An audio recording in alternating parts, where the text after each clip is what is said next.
team, Tuesday, what we have for your workout, 3 rounds. Now this is the exact same in both sort of divisions here, if you have equipment or if you don't, because you don't need any.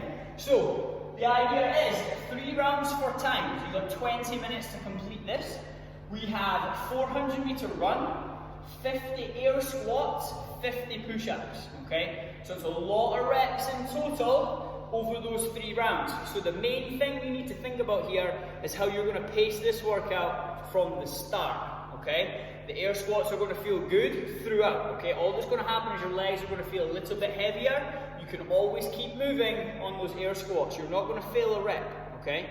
And what you might want to do is do it in a set of 10, stand tall, take a breath, do another 10, or 25s, or whatever it may be to get you to chip away through that 50, okay? Then when we have those push-ups, that's where it's going to get some folk. That first set of 50 might feel real good in sets of 10, but then that's slowly going to drop off, okay? So make sure you can hold on to a rep range, that you can maintain over all 3 rounds, okay? That 400 meter run, let's push it, let's be aggressive. On the air squats, we can almost bring our breathing back down to recover.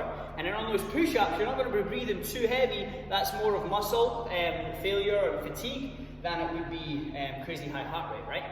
So push that run, recover when we're on the other 2 movements, push the run again in the second and the third round. If we are stuck in the house and we're not running anywhere, that's cool. You're going to go 2 minutes of shuttle runs. Okay, that could be shuttle runs back and forward up your hallway, back and forward in your living room, whatever it may be, okay? Or we can go 2 minutes of movements like high knees on the spot, 2 minutes of jumping jacks, or you can go a minute of each. Just something that's going to spike that heart rate in that same sort of time domain before we get into the next sort of pieces. Make sure on those push-ups though, guys, that we're squeezing our abs as tight as we possibly can, and our hips do not drop back down to the floor on the way up. I want to see a good strong position throughout. I don't want to see this burpee where my hips drop back down and my shoulders rise up first, okay? So a game of strategy and pacing. Don't blow up at the start, have fun with it.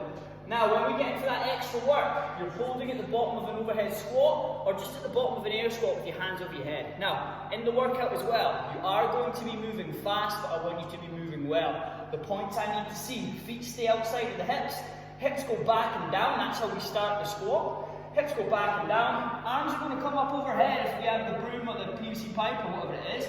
I'm looking for my knees tracking my toes, my heels are on the ground, my hip just below the top of my knee, and I stand tall, squeezing my bum and locking on my knees and my hips at the top of the rip, okay? Of every squat that you do ever. Have fun guys, get after it, let's go.